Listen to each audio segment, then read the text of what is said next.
Angka 17.200 per dolar itu bukan cuma statistik di layar HP kalian, tapi ini adalah alarm keras kalau isi dompet kita sedang menguap pelan-pelan. Saat nilai uang kita turun, harga barang nggak bakal nungguin gaji kita naik. Daripada cuma panik lihat berita, mending kita amankan sisa dana ke barang-barang yang justru nilainya makin galak saat rupiah loyo. Yuk, kita bedah satu-satu apa aja yang harus masuk keranjang belanjaan kalian minggu ini. Barang pertama yang wajib banget kalian amankan sekarang adalah emas batangan atau logam mulia. Di tengah kondisi ekonomi yang lagi demam seperti sekarang, emas itu ibarat obat penurun panas yang paling manjur buat menjaga nilai kekayaan kalian. Saat nilai rupiah kita melemah terhadap dolar, harga emas justru punya kecenderungan untuk melesat naik karena dia dianggap sebagai aset pelindung nilai atau safe haven yang paling diakui di seluruh dunia sejak zaman dulu. Kalian gak harus nunggu punya uang puluhan juta buat mulai beli emas. Sekarang sudah banyak pilihan gramasi kecil mulai dari 0,1 gram atau 0,5 gram yang bisa dicicil tiap bulan. Intinya, jangan biarkan tabungan kalian habis dimakan inflasi dalam bentuk saldo di bank saja. Dengan memegang emas fisik, kalian sebenarnya sedang mengonversi tenaga kerja dan keringat kalian ke dalam aset yang nilainya tidak bisa dicetak atau dimanipulasi oleh kebijakan pemerintah manapun. Logika sederhananya begini, kalau kalian punya uang 10 juta hari ini, mungkin bulan depan daya belinya sudah berkurang karena harga barang-barang di pasar sudah pada naik. Tapi, kalau 10 juta itu kalian wujudkan dalam bentuk emas, saat harga barang naik, harga emas kalian biasanya juga ikut menyesuaikan ke atas. Jadi, secara daya beli, kalian tetap stabil dan gak merasa jatuh miskin mendadak karena permainan kurs mata uang yang lagi gak bersahabat. Selain itu, emas punya sifat yang sangat cair atau mudah diuangkan kapan saja saat kalian benar-benar butuh dana darurat. Kalian bisa jual ke toko emas terdekat, pegadaian, atau bahkan antar sesama kolektor tanpa prosedur yang ribet. Ini adalah langkah pertahanan pertama yang paling masuk akal buat siapapun, mulai dari ibu rumah tangga sampai pekerja kantoran, biar punya pegangan yang nyata saat badai ekonomi mulai terasa semakin kencang. Barang selanjutnya yang harus kalian pertimbangkan buat dibeli sekarang juga adalah alat kerja elektronik, terutama laptop, tablet, atau smartphone yang mumpuni. Perlu diingat bahwa hampir semua komponen elektronik itu didatangkan dari luar negeri dan transaksinya menggunakan dolar Amerika. Jadi, ketika angka 17.200 itu muncul, para importir pasti bakal langsung menyesuaikan harga jual di Indonesia. Kalau kalian nunda beli sampai bulan depan, jangan kaget kalau harga barang yang kalian incar tiba-tiba naik jutaan rupiah. Membeli gadget di saat kurs lagi tinggi sebenarnya bukan bentuk gaya hidup konsumtif, melainkan langkah strategis untuk mendukung produktivitas. Bayangkan kalau laptop lama kalian tiba-tiba rusak di saat harga laptop baru sudah melambung tinggi, tentu itu bakal mengganggu aliran pemasukan kalian, kan?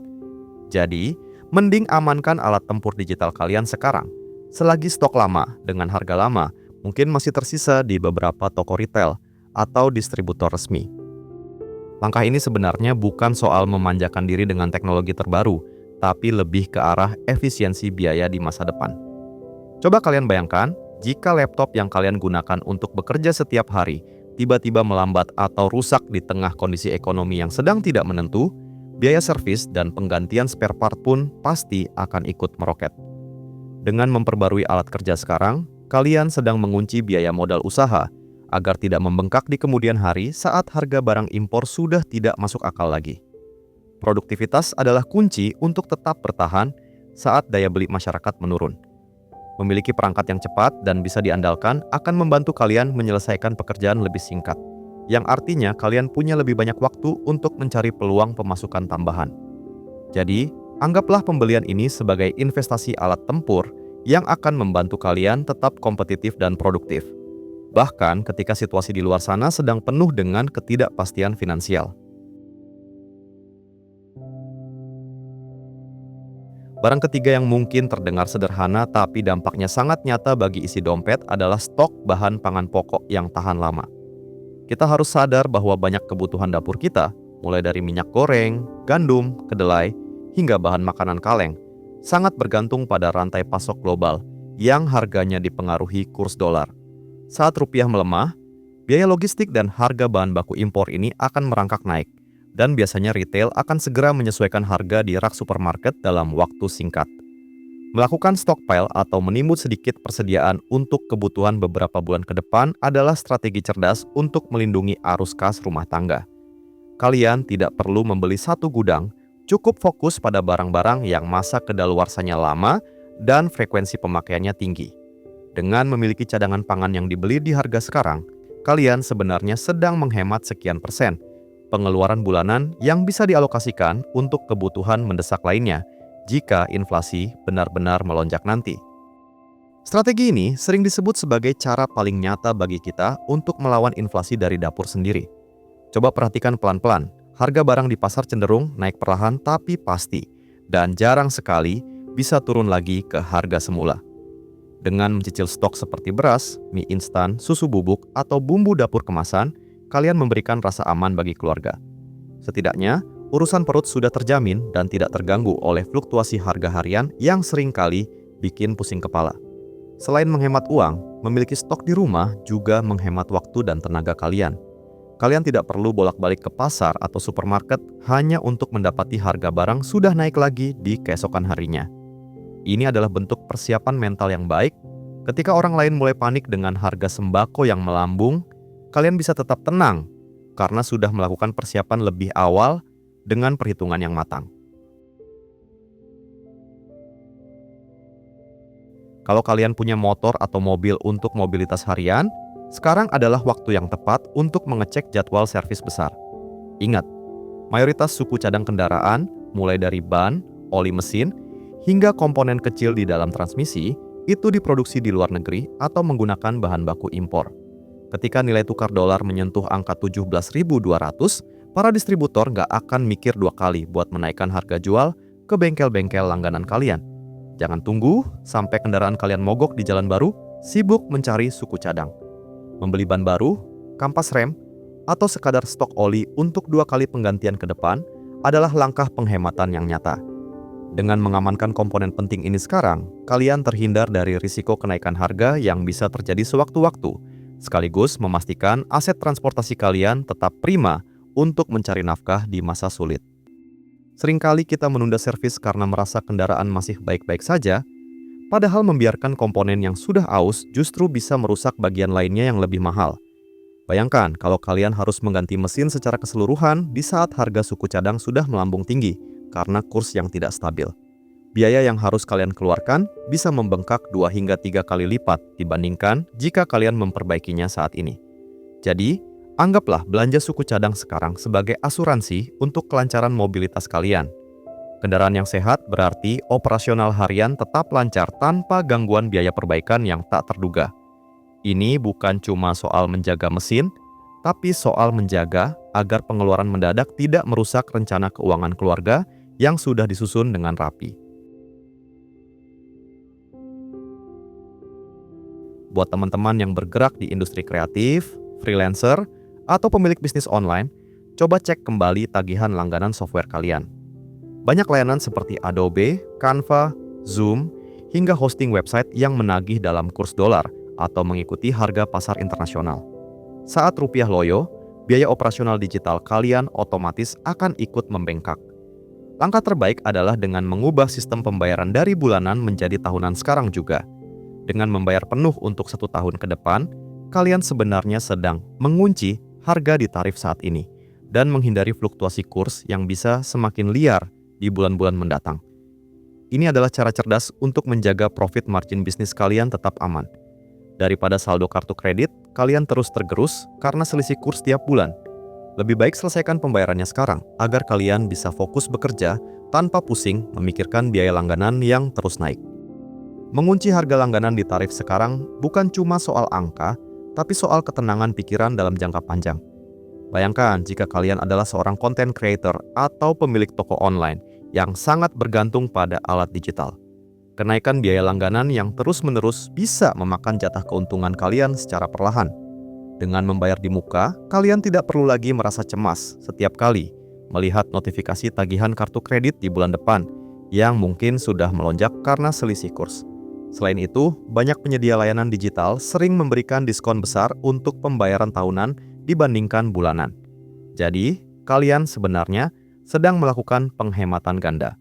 Pertama dari diskon platform dan kedua dari perlindungan terhadap depresiasi rupiah.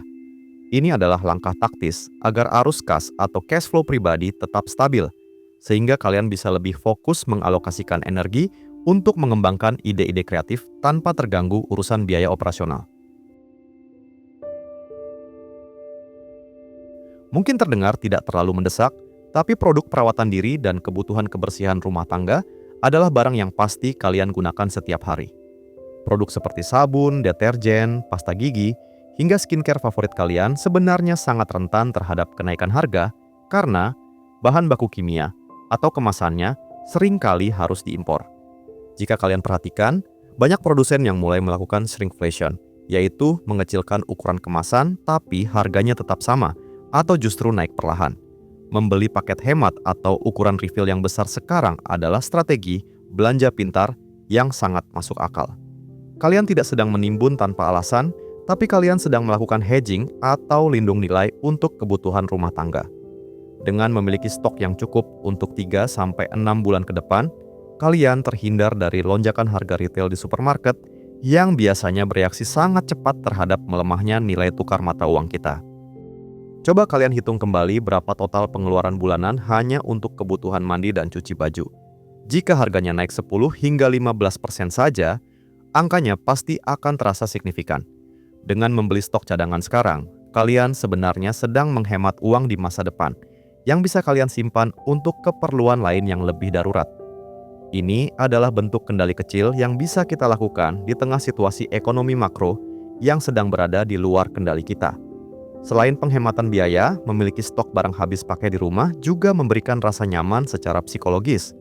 Kalian tidak perlu sering berulang kali pergi ke toko dan melihat label harga yang terus berubah setiap minggu. Cukup ambil dari lemari stok, dan kalian bisa tetap menjalankan rutinitas harian dengan tenang, tanpa harus pusing memikirkan apakah harga sabun cuci akan naik lagi besok pagi.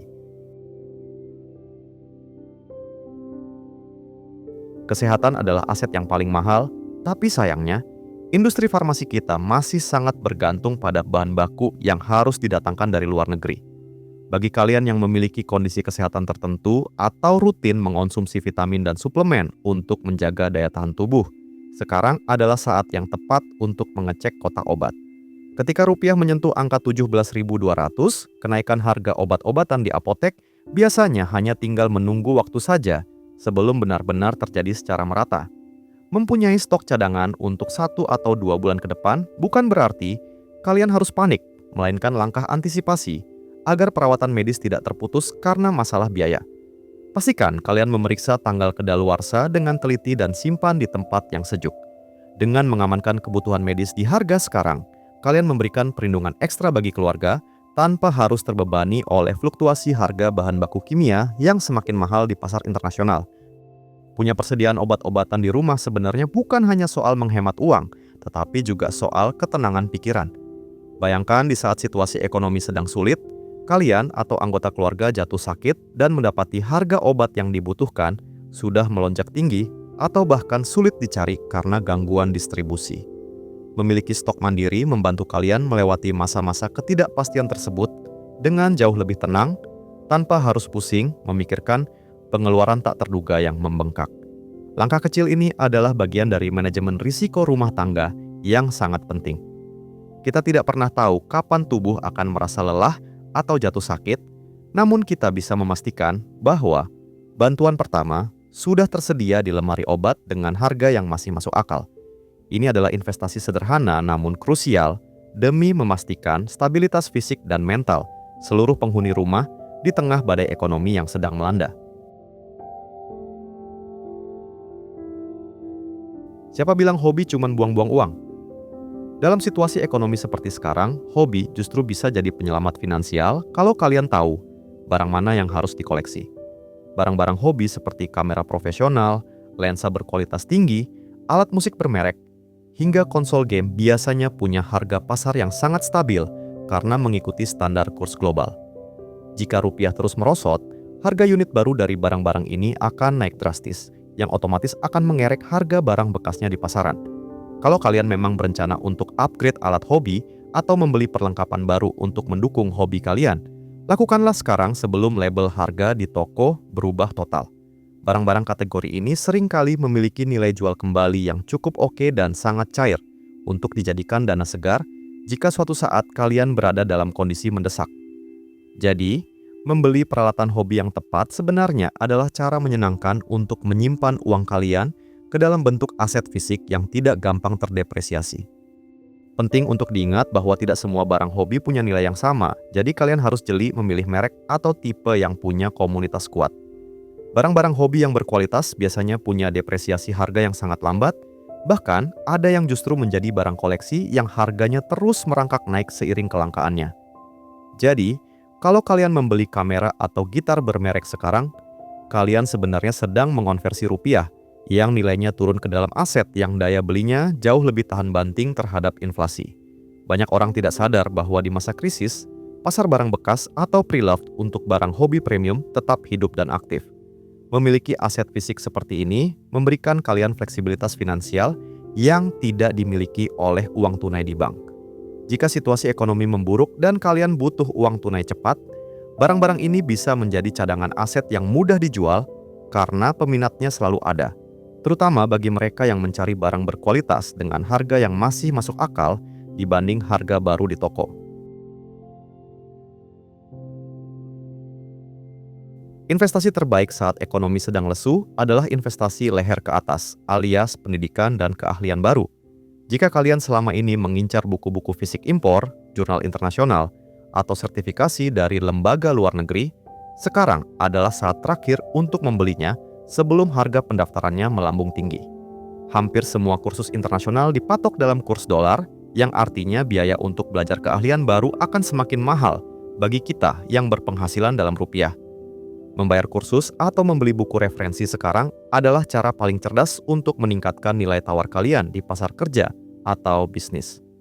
Di saat mata uang melemah, orang yang memiliki skill spesifik dan diakui secara global akan jauh lebih mudah untuk bertahan, bahkan bisa mendapatkan peluang pendapatan dalam mata uang asing. Jangan biarkan kenaikan kurs menghalangi jalan kalian untuk tumbuh, karena ilmu yang kalian serap hari ini adalah modal utama yang tidak akan pernah bisa dicuri oleh siapapun atau tergerus oleh inflasi. Logikanya sederhana, ketika harga barang naik, harga tenaga kerja yang tidak memiliki keahlian khusus biasanya tetap jalan di tempat. Namun, jika kalian menggunakan waktu sekarang untuk mengambil kursus bahasa, pemrograman, atau manajemen keuangan internasional, kalian sedang membangun tameng ekonomi pribadi. Ilmu pengetahuan adalah aset yang tidak memerlukan biaya perawatan, tidak bisa disita, dan nilainya justru akan terus bertambah seiring dengan jam terbang yang kalian miliki. Selain itu, memiliki akses ke literatur luar negeri memberikan kalian perspektif yang lebih luas tentang bagaimana cara orang di negara lain bertahan dari krisis ekonomi serupa. Dengan belajar dari sekarang, kalian tidak hanya sekadar bertahan, tapi juga bersiap untuk mengambil langkah besar saat ekonomi mulai pulih nanti. Jadi, daripada uangnya habis untuk hal-hal konsumtif yang nilainya cepat turun, lebih baik alokasikan untuk mengisi otak kalian dengan strategi dan keahlian yang bisa menghasilkan uang berkali-kali lipat di masa depan. Langkah terakhir yang mungkin sering terlupakan namun sangat berdampak adalah mulai melirik peralatan energi alternatif, seperti lampu tenaga surya atau panel surya kecil untuk kebutuhan rumah tangga. Kita harus realistis bahwa ketika mata uang melemah, biaya energi dan tarif listrik biasanya akan ikut tertekan naik karena biaya operasional pembangkit yang masih bergantung pada bahan bakar impor. Membeli perangkat hemat energi sekarang bukan lagi sekadar gaya hidup hijau, tapi sudah menjadi strategi bertahan hidup agar tagihan bulanan kalian tidak mencekik leher. Investasi pada panel surya, meskipun dalam skala kecil untuk penerangan luar ruangan atau pengisi daya darurat, memberikan kalian kemandirian yang luar biasa. Di saat harga-harga kebutuhan lain sedang melonjak, memiliki satu sumber beban biaya yang bisa ditekan secara permanen akan sangat membantu napas keuangan kalian. Jangan tunda sampai harga komponen panel surya ini naik karena permintaan yang tinggi atau karena kenaikan biaya logistik global. Amankan unitnya sekarang, selagi harganya masih bisa dijangkau oleh kantong kalian. Mungkin modal awal yang harus dikeluarkan terasa lumayan besar di depan, tapi cobalah hitung akumulasi penghematannya untuk 2 hingga 5 tahun ke depan. Peralatan energi alternatif memiliki masa pakai yang panjang dan minim biaya perawatan, sehingga setiap rupiah yang kalian keluarkan hari ini akan kembali dalam bentuk saldo listrik yang lebih hemat setiap bulannya. Ini adalah bentuk investasi aset fisik yang bekerja dalam diam untuk melindungi isi dompet kalian dari kenaikan biaya hidup yang tidak terduga. Selain penghematan biaya, memiliki sistem energi mandiri juga memberikan keamanan ekstra jika terjadi gangguan pada jaringan listrik konvensional akibat krisis ekonomi atau masalah teknis lainnya. Kalian jadi punya ketenangan pikiran karena kebutuhan dasar akan pencahayaan dan komunikasi tetap terjaga. Di tengah situasi ekonomi yang penuh ketidakpastian, memegang kendali atas pengeluaran energi sendiri adalah langkah paling cerdas dan visioner yang bisa kalian ambil untuk menjaga stabilitas rumah tangga. Kita memang tidak punya kendali atas angka di papan bursa atau kebijakan moneter yang membuat rupiah melemah. Namun, kita punya kendali penuh atas bagaimana kita bereaksi dan kemana kita mengalihkan setiap lembar uang yang kita miliki saat ini. Memindahkan aset dari bentuk kertas yang nilainya terus menyusut ke dalam bentuk barang-barang fungsional, alat kerja, hingga investasi pendidikan adalah cara paling logis agar kerja keras kalian selama ini tidak hilang begitu saja dimakan inflasi. Jangan hanya diam dan menunggu sampai harga-harga di toko sudah benar-benar berubah total. Ambil langkah kecil hari ini, mulai dari stok kebutuhan dapur atau mengamankan alat pendukung produktivitas, karena persiapan yang matang adalah kunci utama untuk tetap tenang di tengah badai ekonomi. Mari kita saling menguatkan, tetap cerdas dalam berbelanja, dan pastikan setiap keputusan finansial yang kalian ambil hari ini mampu menjaga kesejahteraan keluarga kalian di masa depan yang penuh tantangan. Kalau menurut kalian info ini bermanfaat, jangan lupa klik like dan subscribe, supaya nggak ketinggalan strategi bertahan di tengah situasi ekonomi yang lagi nggak menentu begini. Coba tulis di kolom komentar, dari 10 barang tadi, mana yang sudah kalian amankan atau ada barang lain yang menurut kalian wajib dibeli sekarang. Yuk, kita diskusi sehat di bawah dan bantu sebarkan video ini ke orang-orang terdekat kalian agar kita semua bisa tetap tenang menghadapi badai ekonomi ini.